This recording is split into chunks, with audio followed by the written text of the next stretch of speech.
With the Nod-Krai teams finally complete thanks to Columbina, and Zibai now officially out, the DPS meta has completely exploded. So today we're ranking the new top 5 strongest DPS characters in Genshin Impact. After testing every single one with their best teams in endgame and against the dummy, I'll show you their real DPS numbers, break down their strengths and weaknesses, highlight their best supports, and reveal who is truly the strongest DPS in the game, as well as which one brings the most value to pull for. Hello, welcome to Genshin Filter, your quick guide for everything Genshin.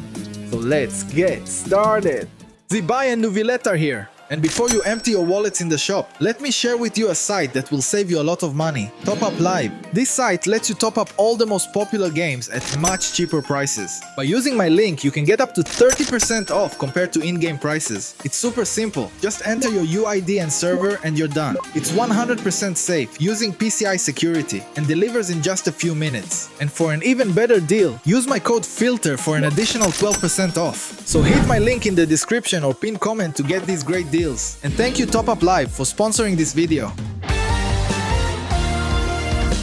There are many characters in the game who are very strong and didn't make the list for one reason or another, but they definitely deserve a mention. Characters like Varessa, who just fell out of the rankings, as well as other powerful DPS units such as NEUVILLETTE, Arlecchino, Ayaka, Kinich, and even Navia with her new Luna Crystallized playstyle are all excellent characters, but they simply didn't reach the same numbers. Other characters like Mualani, Gaming, and Setos are extremely powerful and can even surpass some of the characters on this list. However, they require heavy investment and precise execution to consistently reach that level of DPS, which most players won't realistically achieve. If you can, that's great, but this ranking is aimed more toward casual players. So for us to all be on the same page, here are the criteria for this list. First, the character and their premium team must deliver the highest DPS in the game, and that damage must be consistent without overly complicated gameplay, though I'll mention advanced combos where relevant. Second, every team must include a sustain, so no sustainless setups are counted.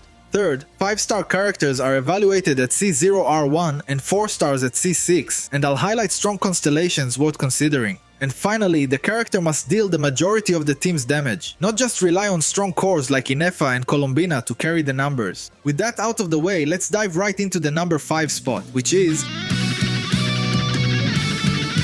Skirk was the second strongest DPS at release in version 5.7, and just 2 patches after Nod-Krai came out, she was slowly pushed all the way down to the bottom of this list with every new patch. When she released, she and Mavuika were outliers among DPS characters, sitting a tier above the rest and feeling like something special reserved just for them, which still kept the game relatively balanced. But as we went deeper into Nod-Krai, it became clear that this special DPS status was no longer special, and the balance of the game was essentially thrown out the window. Even so, Skirk remains a very strong carry at around 130,000 team DPS in her basic normal attack dash cancel playstyle, and can reach around 140,000 with her walk cancels combo. However, it is harder to perform consistently, so based on our criteria, I'm not counting it. She does owe a lot of her success to Escoffier, who single-handedly revived freeze teams, and even the cryo element in general, but we'll touch on that more in a bit. Skirk's kit is very unique, generating energy through her abilities, rather than relying on the usual energy recharge stat or particles, which makes her easier to build more offensively. She also has 2 different gameplay styles. Her burst nuke allows her to dish out all her power in one massive slash, which can be very handy against enemies with low health, and can even allow her to be played in a quick swap playstyle or as a solid support. Then there is her main normal attack playstyle, which lets her work extremely well with characters like Xingqiu and Yelan, which is a great advantage. She also takes advantage of attack speed buffs like Mika and Dahlia, giving her a lot of strong team alternatives. That being said, playing her without her dedicated support, Escoffier, is a massive damage loss that practically removes her from this list. This reliance on a dedicated support is something Hoyo has been leaning into very heavily recently, and you will see it with all the characters on this list. But with Skirk and Escoffier, it's the most severe case. She also really likes being paired with Furina, thanks to her buffs and the fact that she boosts the damage of the entire team, which is amazing for Skirk, Escoffier, and Furina herself, letting all of them deal great personal damage while dramatically buffing Skirk. On top of that, Skirk has a passive that raises the party's elemental skill level by 1, which synergizes perfectly with all 3. As you can see, this trio is a match made in heaven, with the last slot being extremely flexible. Another recurring theme that started with Skirk is that before her we had carries who excelled in one reaction but could still function elsewhere. Now, every new carry since Skirk is the best in their niche but doesn't really work outside of it. That's something I don't see many people talk about. And it's another brilliant move by Hoyoverse to push players to pull more characters for specific scenarios, instead of relying on a few characters who can handle multiple ones. Anyways, if you like her playstyle and can afford both Skirk and Escoffier, I definitely recommend her, as she can still brute force most of the content in the game. Moving on to our number 4, which is... Mavuika also couldn't fully escape the power creep that has been happening in Nod-Krai. In her best meld team, using her basic combo, she reaches around 140,000 team DPS. And even though it's not the highest DPS anymore, Mavuika is very different from the others on this list and comes with a lot more value beyond just damage. Mavuika is the only character on this list who is not locked into playing just one type of team, and she maintains high damage across multiple archetypes, such as Melt, Vaporize, and Overload. In addition to having extremely high single target damage, her charge attacks deliver some of the best AoE in the game, even rivaling NEUVILLETTE. And even though her playstyle heavily favors charge attacks, she can also perform very well with her normals. She also gains full interruption resistance during her burst, which features both a massive nuke that can reach damage numbers in the millions and strong steady damage afterward. On top of that, she can double as one of the best pyro sub DPS characters in the game. She also wields the best claymore in the game for any claymore damage dealer, and if that wasn't enough, she has the best exploration ability in the game as well. So even though she is no longer the absolute strongest DPS, in terms of overall value, she can still be argued to be the best character in the game. That is, if you don't mind her downsides, and she does have some. Like the others, she still needs her dedicated supports. She really wants Citlali and Bennett. The last slot is more flexible, but to reach the 140k DPS mark, she does want Janssen at C6, which not many players have. Shilonen is the next best option without losing much damage. That said, Furina is a great alternative to Citlali for very high Vaporize damage. In Overload teams, her best support will be Chevreuse, and you can even drop Bennett for Ororon to gain better Electro application and Night Soul point generation. I think the biggest downside of Mavuika compared to the others on this list is ease of use. Mavuika is much more demanding in her rotations and combos than the others, and it's easy to make mistakes by missing her melt nukes and lose the cryo application, which result in much lower damage output. When it comes to her new combos, they can push her up to around 155,000 team DPS when played with Escoffier, which puts her on par with the very best DPS in the game. However, they are very difficult to execute consistently, so it's not realistic to include them in our main ranking. But if you love Mavuika and are willing to learn those combos, it's a massive damage boost for her team. Even with just her basic combos, she is still insanely strong, and combined with the amount of value she provides, I would definitely recommend grabbing her. And with all that said, let's jump into Nod-Krai for the big 3 strongest DPS carries in the game.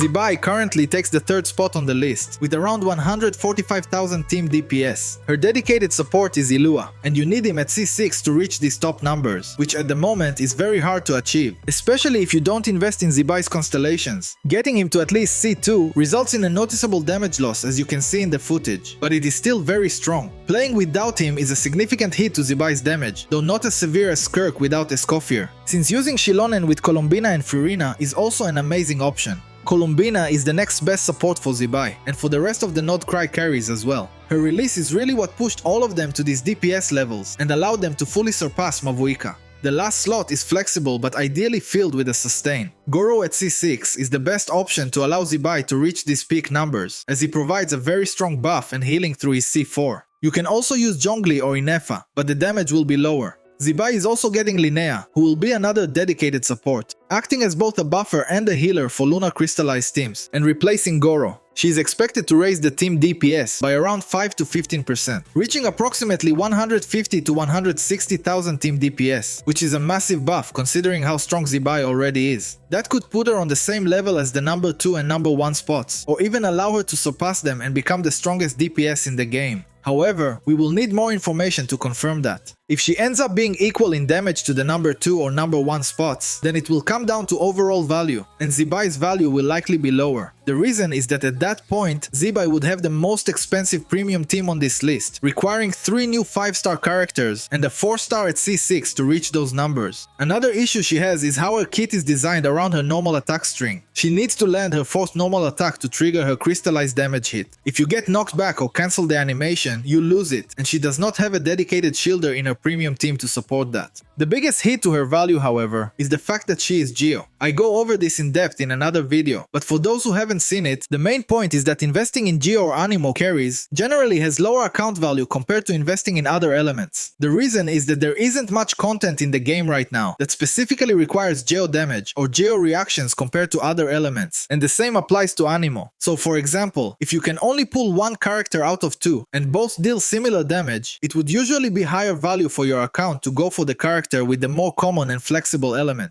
That being said, Zibai's damage is extremely high, which allows her to brute force almost anything in the game, especially if she receives even more buffs with Linnea. So for now, her value is still very high because of that, even though I believe the other Nod-Krai DPS characters offer slightly more overall value. But if you like her playstyle and are comfortable with how expensive her premium team is, she's a great pick as well. And now let's head to our second place, which is...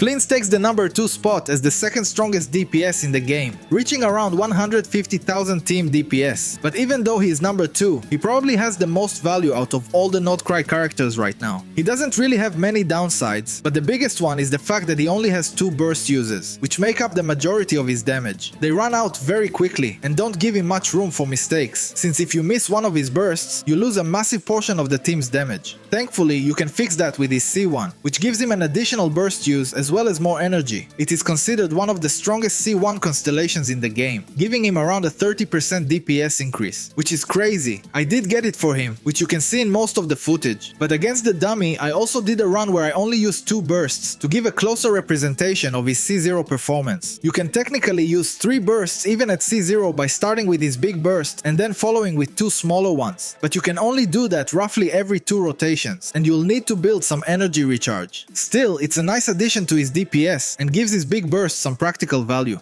When it comes to his premium team, he does need his dedicated support Ineffa to reach this level of DPS, as she provides even more damage to the team than his C1 does. He also benefits from Columbina more than the other 2 Nod-Krai carries. The incredibly strong core of Columbina and Ineffa has extremely high value even outside of Flint's team, which raises his overall pool value when considering where to invest your Primogems. Getting him and his team adds a lot of strong versatility to your account compared to the other Nod-Krai DPS characters, whose supports are more restrictive, even if Flint's damage ends up being slightly lower than theirs. Sucrose is the best option for the last slot thanks to her massive EM team buff, which adds even more to Flint's value given how old and free-to-play friendly she is. You don't even need her constellations to get the most out of her in this team. Lastly, many of the enemies in Nod-Krai, aside from being weak to lunar damage, are also weak to lunar charged, which gives Flins the advantage I mentioned earlier compared to Geo or Anemo carries. This gives him even more practical value in current content. So if we sum it up, he has the best C1, one of the strongest dedicated supports with excellent pool value thanks to the Ineffa Columbina core, and strong utility against the newest enemies. All of that gives him arguably the highest pool value out of the top 3. So if you enjoy his playstyle, even at C0, I would definitely recommend picking him up. And for the number 1 spot, you probably already guessed it. It is... Nefer at this moment is the strongest DPS in the game, at around 155,000 team DPS. Like the others, Nefer really needs Lauma, her dedicated support, to fully pop off. Not having Lauma on the team is probably a bigger damage loss than it is for Flins or Zibai, without their dedicated supports. Until Columbina was released, Nefer and Lauma's synergy wasn't perfect due to their reliance on consuming verdant juice to deal the majority of their damage, and you would often end up not using Lauma's hold E, and even using Nefer's weak burst to fill the time for new verdant juice to be generated.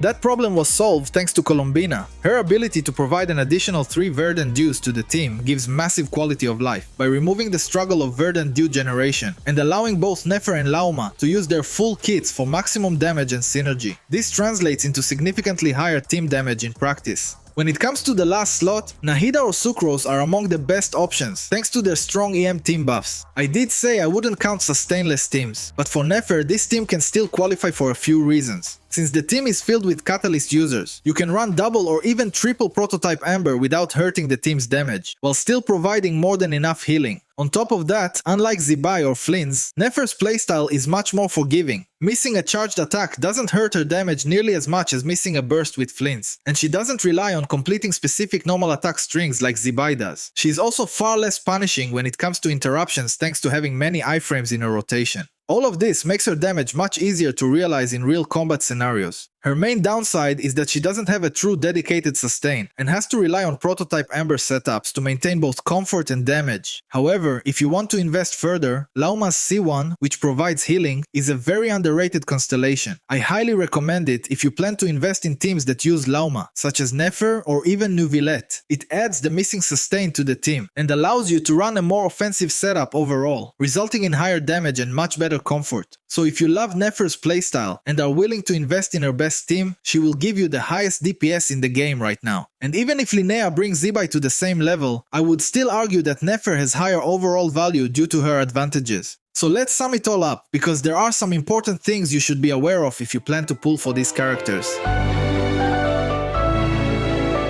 To think that just a few patches ago this list looked completely different. It really goes to show that Mavuika and Skirk's insane damage wasn't just a fluke, and that massive power creep is very much here to stay. Honestly, the Nod-Krai characters are so close to each other in terms of damage that because every player has different builds, you might get different performance than the one in this list, and your Flins, Zibai or even Mavuika can end up being the best on your account. So going for Nefer just because she is technically number 1 isn't as clear cut as it was when Mavuika first came out, and was the uncontested best. Another thing to point out is because we only have one Columbina, when it comes to the Nod-Krai carries, just getting one of them is enough so you can deal with the Luna damage enemies. I know at C6 is also great, but don't expect to reach the same damage numbers with her. But it does allow you to have 2 strong Luna teams, if you really want another Nod-Krai carry to play at the same time. But to be completely honest, you don't really need to reach these damage numbers to beat this game, so I don't want you to feel like you are forced to get these characters. Unless you're a speedrunning player, you'll almost never find content in this game that actually requires this level of damage. Yeah, strength is important and fun, and yes, it does give better longevity for these carries, but it's not everything. Genshin is not a competitive game, it's very multi-layered with lots of nuance to consider, and sometimes investing in a slightly weaker character that offers much more comfort and utility can actually be the better choice, and even result in better real-world performance. And most importantly, you need to enjoy the character's playstyle. Otherwise, what's the point? But like I said, I do recommend that you get at least one Nod-Krai carry for the Luna damage requirements. And that was the top 5 strongest DPS characters in the game right now. Let me know down in the comments if you agree with this list, and which one you got or plan on pulling. And if this video helped you in any way, consider giving it a like and subscribe for more filter guides. Thank you so much for watching, and I'll see you next time. Cheers!